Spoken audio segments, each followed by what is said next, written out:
to Align and Elevate. Love who you are. A show where I can be me and you can be you. Let's get started.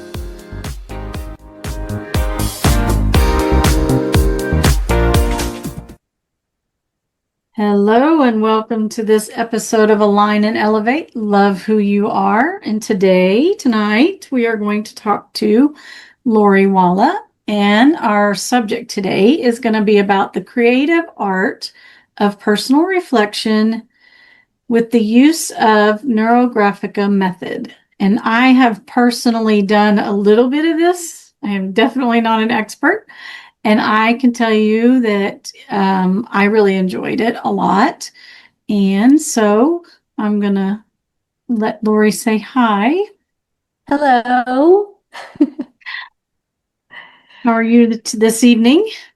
I'm good. Yes. NeuroGraphica. I went off and got my specialist certificate in it. So I've been studying it for a while. Awesome. And I've seen your samples and they are amazing. Some of your things. I hope you got some that you can show us in a little bit.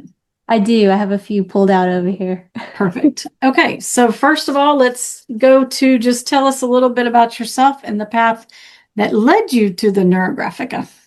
Yeah, sure. So because I want this to relate to you and your audience, I'm going to ask a question first. And that's just to give you something to anchor my story to your story, right? So I want you to think about when you were young, and maybe it was elementary, maybe it was high school, or even the early college years, like it was for me. What made you feel alive? And what made you feel creative? What was it that you were doing when time flew? Playing outside for me. Very much Cool. playing outside. I can relate to that too. Playing pretend. We would do that a lot outside. Mm-hmm. Yep. Absolutely. So that's what NeuroGraphica resonated with me. The process helped me remember that when I was growing up, I was surrounded by creativity with my friends and my family. And like you said, as a kid, I loved playing outside too. We played pretend, and I knew that using my imagination was really important. Yes. And that, that is a huge form of creativity. And then I got into music and photography and art, and I won some awards for those things. And then graphic design in college, which led to videography, which what I got my degree in. And then I've even directed over 30 theatrical plays. And so what I found over the years is that my creative talent surfaces as a visual storyteller. Okay. And what's really cool is, I'll just mention really quick, because I also do human design, is it's actually in my design that God made me to be creative. Like I have to be, or else I'm dying. But in 2020, good old COVID years, I remember that I was stuck. I was in a valley. I see now that I had postpartum depression. I had had 3 kids by then. I had health issues, rocky relationships, was really disconnected with myself. And then my husband signed me up for a course. Reluctantly, I'm like, fine, I'll take this course. And of course, he loves me. It ended up being life-changing. And what it was about, which I now have a coaching certificate in. It was in neuro-linguistic programming and the power of our words. So that led me on the path to self-development, and which is what I'm coaching in now. And so NeuroGraphica came in 2025, so about a year ago. Okay. And I'd gathered other certifications, but I wasn't really being creative. I wasn't doing art. I stopped playing music, and there was a hole there. And then on Instagram, there was this Russian lady who was offering a NeuroGraphica course on your 5 greatest fears. Mm. And so I took that workshop, and one of the things I connected with was just being creative, but at the same time, I was doing self-development and working through my 5 fears, and it was awesome and so moving. And so that's how I got hooked. I love it because sometimes doing that self-development work seems daunting, depending on how you're doing it. So using the creativity with it, to me, I don't want to say it makes it easier, but it brings another depth to it other than just talking about it. Exactly. That's how I look at it. Yeah, I was about to say that too. That the talk therapy, it's not all that sometimes. And so having an outlet like NeuroGraphic to go through that journey, that's another thing that I really resonated with. Yeah. Maybe somebody's not a talker. You know. Yep.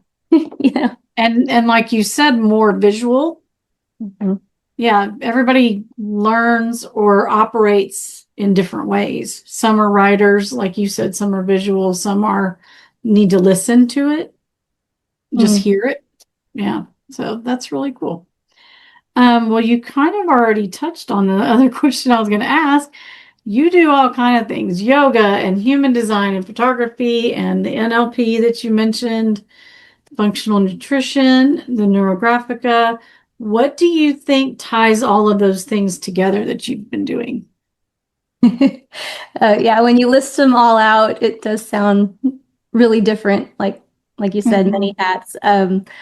But to me, they all have ties that bind. It's kind of like, think about, they're all different doorways that lead to the same room. Mm-hmm. And Yeah.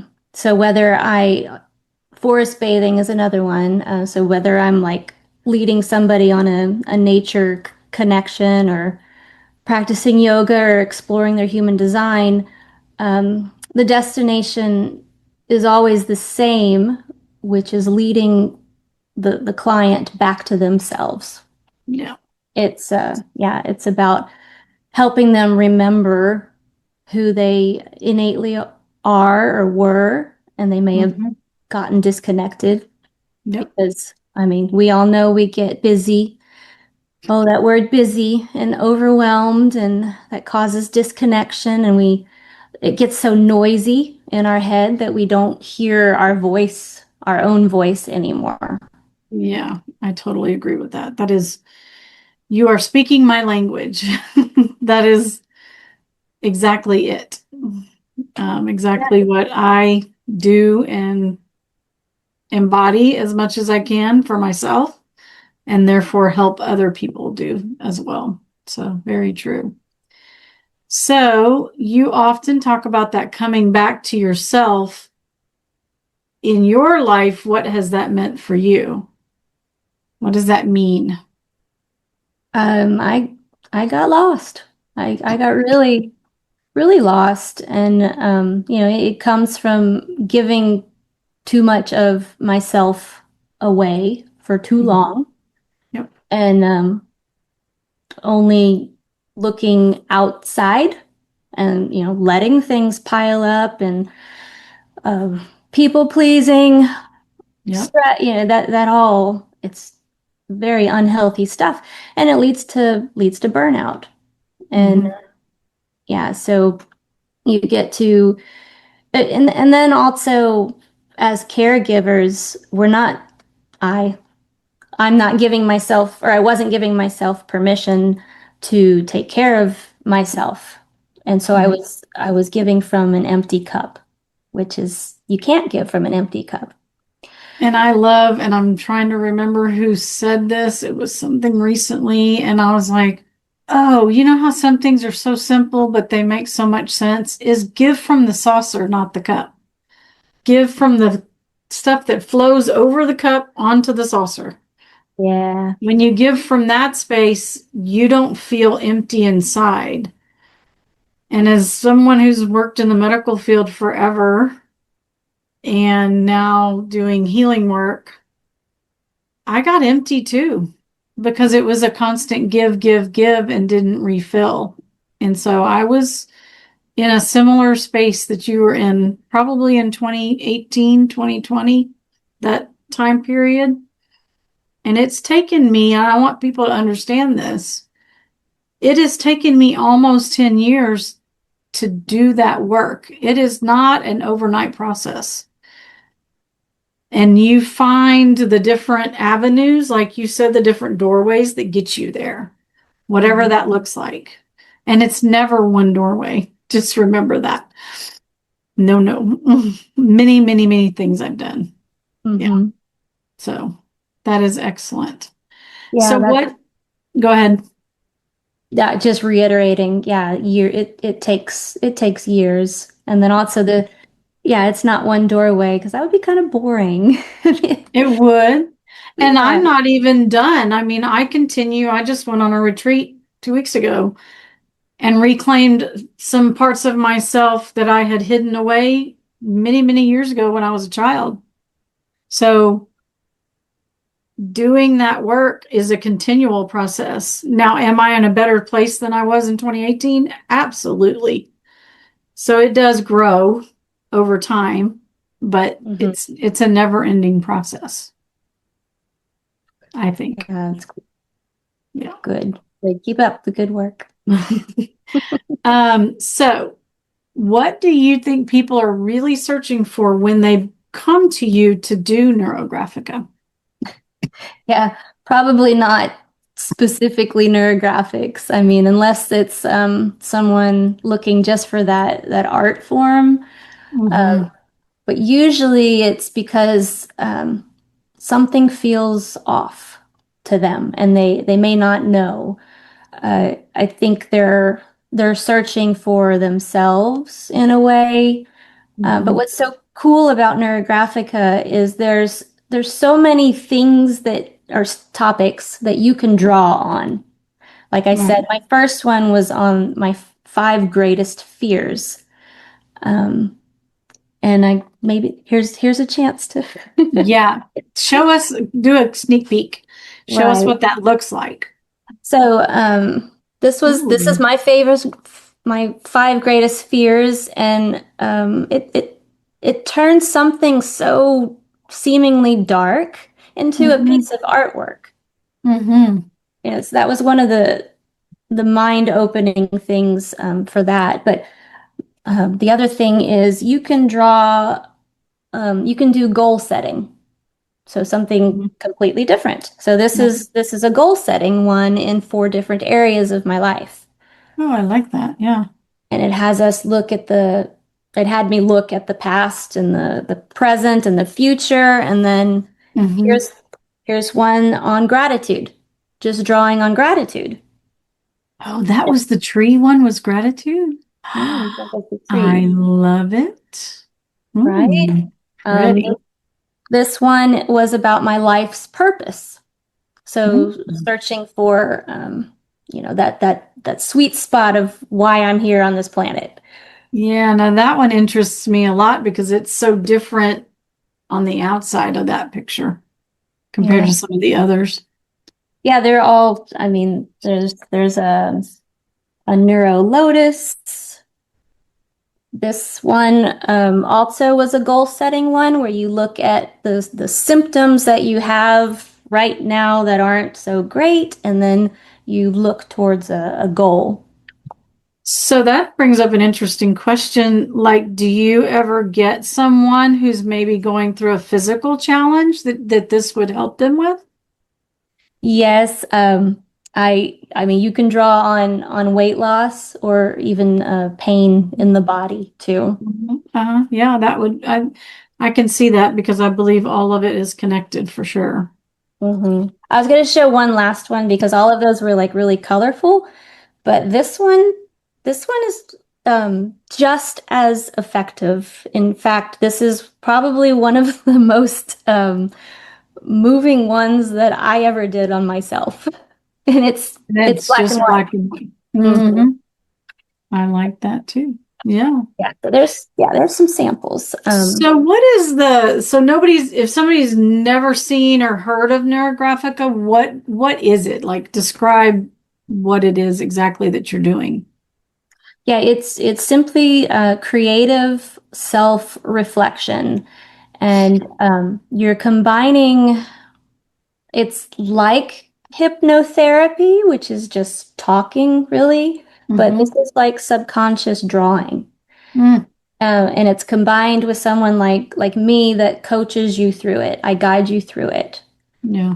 And so you don't have to be able to draw. Those were all just lines and circles. So beginners, and it's not about the final product even. It's about the journey. Mm-hmm. It, Right. yeah. So you may or may not want to hang up your drawing on the wall, and that's totally okay because throughout the drawing, the drawing process is NeuroGraphica, and what I do is we pause throughout, and I invite you to reflect on four areas, Mm, and I'll ask you what you're seeing, either visually or in your mind's eye. mm-hmm. What are you feeling in your body? Mm, What are the emotions that are present? And then what kind of meaning are you assigning to it? And we stop and we do that a couple times throughout. And then mm-hmm. what's also cool is for me at least is they a lot of the insights come the next day. So Yeah. it's It's a not like, continual process. uh-huh, yeah, Yeah. for the next couple days.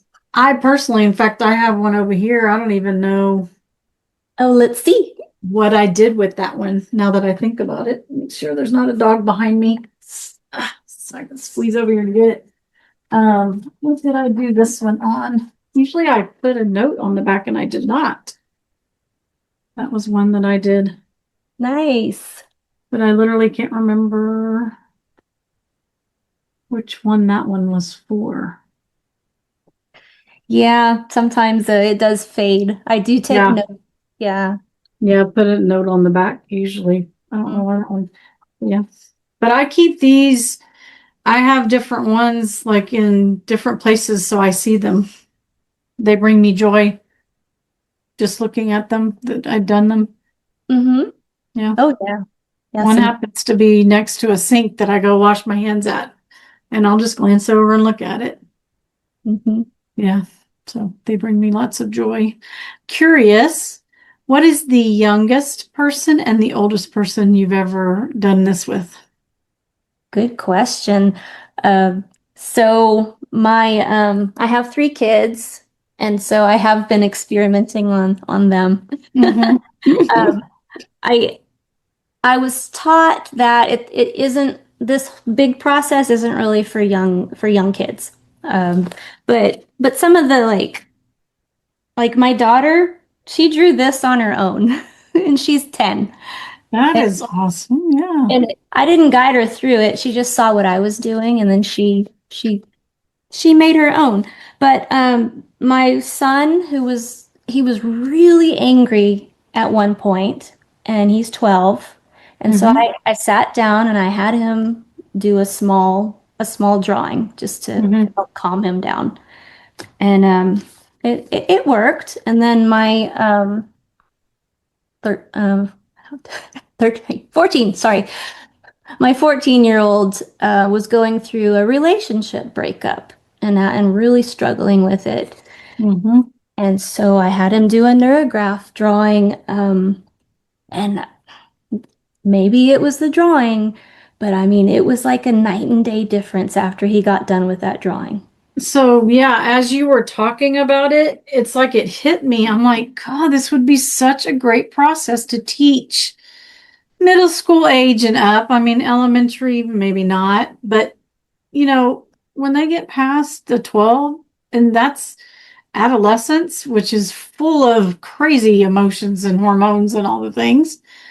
If they had this tool, how would that change their young adult life if they knew, like you said, they're in a breakup? Okay, let me sit down, do the process, and maybe you wouldn't suffer so long or Mm-hmm. whatever. I mean, I Oh, think it would be an amazing thing to be taught in schools, honestly. mm-hmm. Yeah, I Really agree. would be. Yeah. And in some of the drawings, they don't have to be complicated to get some of that nervous system regulation. It could Hmm. just be drawing lines, just Hmm. lines. Yeah. Hmm. Well, cool. Actually, that was my next question. You combine the creativity part with the nervous system regulation. How do those fit together? Like again, it's connecting with our creativity, and it when you do that, it gets you into the present moment. Hmm. So a lot of our anxiety comes from fear of the past or fear of the future. Our nervous system Yep. is out of whack because of that. And Hmm. so when you're drawing, you're usually present.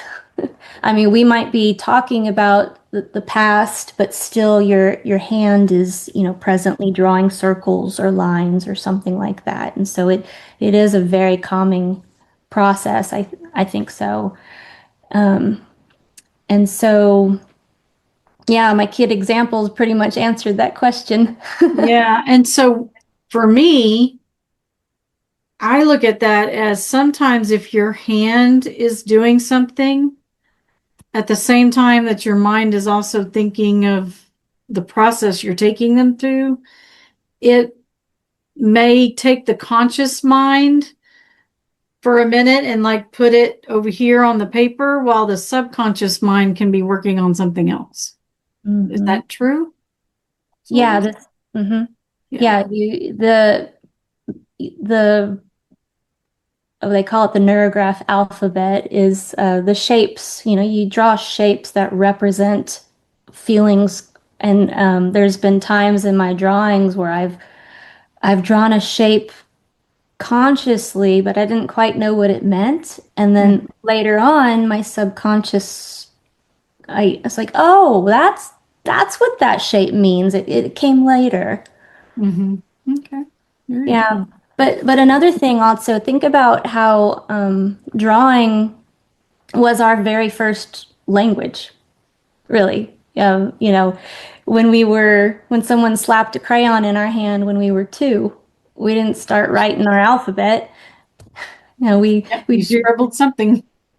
shapes and lines, and so this is a really good way, the whole neurographic process, connecting with a bit of your inner child, Mm-hmm. because we're Mm. doing simple lines and shapes. So it's Oh, that's. that's good. That is very good.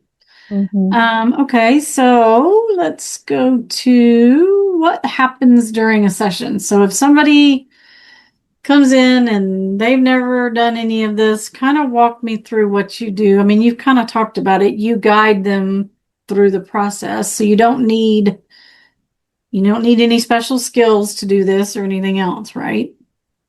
Right. That's very important. I Mm. I don't want to hear, but I'm not an artist, and that. Please, if you don't need any special skills, you just need a willingness to sit with yourself and listen. So there's no pressure to be an artist. And so what I do is we do start with just a little bit of some grounding, breath work, take a few breaths to like settle in. And we might do Right. that a couple times throughout. I've I've had emotional tears during a drawing before, Mhm. and so Yeah. that's why it helps to have a guide to talk you through that. But we're it's really important to be curious about your drawing and not think, oh, that looks horrible. Just be curious. That's interesting. My I wonder why I drew that blob there. my husband did that with me, and he looked at mine and he looked at his. He's like, mine's ugly, and I'm like, it is what it is. It's not ugly. It's just what you put on the paper. Mhm. Yep. I think my husband knows the same thing. He was really worried about doing it wrong. I'm like, but There but is no wrong. There is absolutely no wrong in this. That's what's so amazing about it. hmm yeah. Um, but so back to the question of how what goes on next is we do need to pick a theme. You have to draw Yeah. on a theme, and Yeah. we do that through a kind of like a brain dump of words. Yeah. And our theme needs to be simple, like one word, one or a couple words, so that and then like I said, as we go through the process, we're going to stop about actually we stop about 7 times, and we do those 4 things. What are you seeing? What's going on in your body? What are the emotions that you're feeling? What meaning can you assign to this? Yeah. And yeah, it's a 7-step process that we go through. And then at the very end, we do another brain dump of words on maybe your theme changed, which often happens with me. So, what I started out writing on, by the time I got through the process, my theme changed a little bit. Oh, interesting. I didn't know that. Yeah, and yeah, and I'm quiet a lot of the times where I let you draw, and Mhm. I'll ask Yeah. questions, intuitively. There's power in silence. Absolutely, there needs to be Mhm. silence in this. Yeah, definitely. There's one drawing called Neuro Rain, though, where we play shamanic drums. I love it. Yeah. Absolutely love that. So I know from the one I drew, and you can maybe hold up one of yours, when you come to these intersections, they're kind of rounded off like this. Explain what that does. What does that represent when it does that? That's the best. That's the most relaxing process, but it's It also really is. uh-huh. It's also the most meaningful part of the entire process. So the drawings literally represent neurons in our brain, Hmm. why it's so subconscious. So if you look up a picture of a neuron, that's kind of what we're mimicking when we do that. Hmm. But when we draw lines or scribbles on a page and the sharp lines cross and they're making 90 degrees angles, which are, they're very straight. Yes. And what it represents is where things in our life collide, where like expectations meet reality and you're disappointed, or where fear meets hope, where relationships cross. It's not really the crossings is not really a good thing. So what we do is we smooth them out with the round. Mm. And your Okay. your example was perfect. Can you hold it up again and point to it? Yeah. Yeah, those are great roundings. And Like, so, mhm, just rounding the 90-degree angles, we are gently softening yeah. those intersections in life that are at angles. Yeah, I've noticed as I've done the process, you breathe differently almost. Like there's a softening in the breath, Yeah. even when you're rounding through and you're almost done rounding it, and you look back at it, you're like, I don't know, can't explain it. There's just a feeling. Yeah. Yeah. Absolutely. You're integrating, what has happened to you in life, because everything happens for a reason. Every line on that page is meant to be there. And Yeah. yeah. And like we never erase either. We don't erase our lines. So anything you draw in there was meant to be there. It becomes part of the drawing. Yeah. Nice. Okay, so I wanted to talk about, we kind of touched on the themes already. I mean, you can really come at it from any direction. You kind of categorize it probably relationships, career, family, self, whatever, right? Trauma, Mhm. pain. So those are some of the themes you can bring into that process, the fears like you talked about. So tell us, actually, I'm going to interject right now. We are collaborating, which I think is beautiful, that we're going to do the MBSA Collective. We're going to do an introduction gathering on Saturday, August the 8th at 6 p.m. here at the Healing Oasis. And you are actually going to do like a little intro or a little sample of this. Is that right? Yeah. Yeah. I'm excited to bring that to your workshop, Yeah. to the collective. Yeah. Um, We will do we'll do like 3 different things that day. So this will be just one of what we'll be doing. You want to speak really quick? Do you remember what Ryan's going to do? Do you kind of my remember? yeah, my husband, he's a men's mentor coach, and he is speaking on self-value. I think the importance Mhm. of self-value with like an archetype lesson. Yeah, I believe so.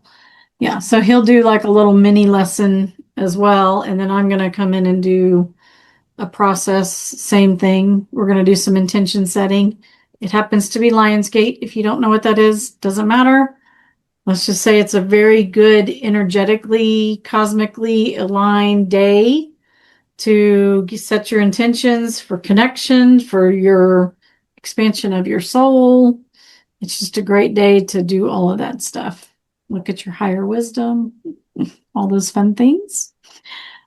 So you don't need participants that would come that day. Do they have to bring anything with them, or we will have everything? I would recommend you bring a black Sharpie marker. Mm-hmm. And I'll have some. I've got some supplies, so we'll try to have some. But if they have the Mhm. ability to bring Sharpies or map color pencils, do you prefer that? That's a good question. In neurographics, do you prefer the map color pencils or do you prefer a marker? That is a very good question. I've done both. I do know that markers or highlighters are a lot quicker. So sometimes it depends on how much time you have to draw. Mm-hmm. Markers go a lot faster.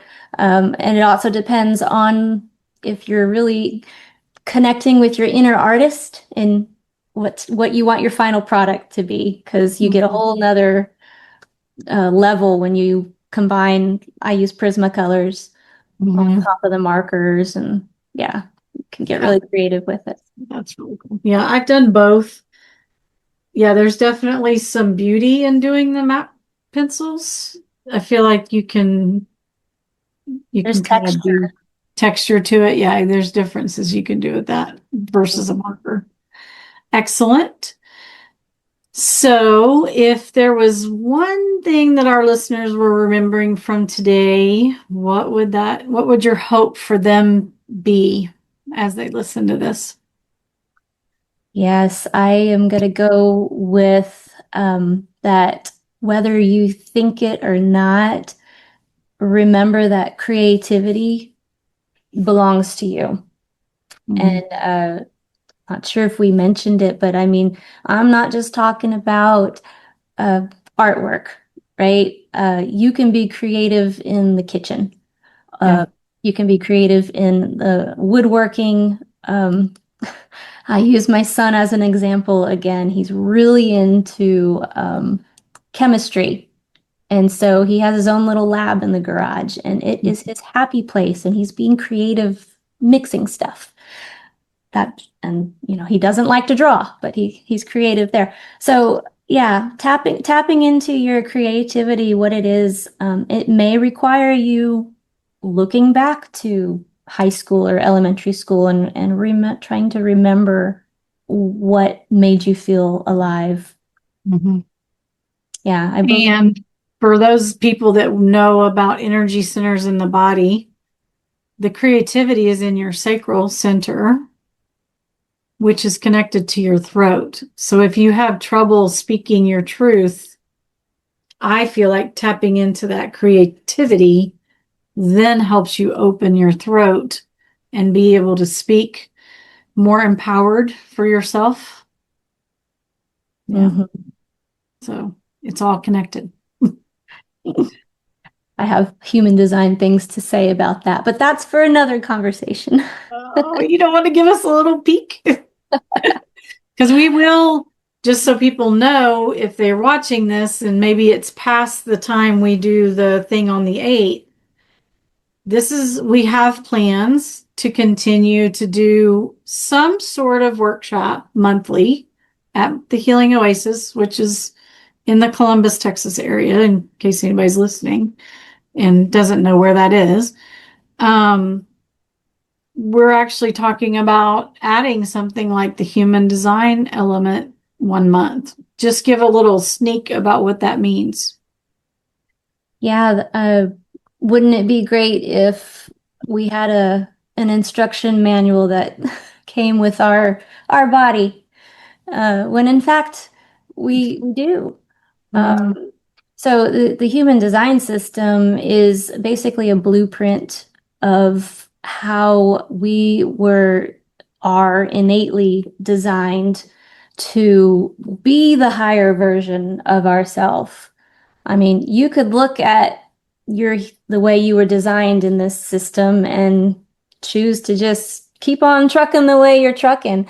But if you're interested in connecting with yourself and your inner authority and moving to the next frequency or the next level, then if you lean into the way you're designed in this system, then you end up noticing and going more with your own flow. That's what I would say is it has helped me understand how I operate. I call it my operating system. It's like a map to your operating system. And like you said, when you understand it, even just a tiny bit, you don't have to understand the whole system because it can be complex. But a little bit goes a long way to helping you operate and flow through your life instead of maybe banging your head against the wall, trying to make something happen. It'll Yeah. teach you how not to do that. It's definitely done that for me. Mm-hmm.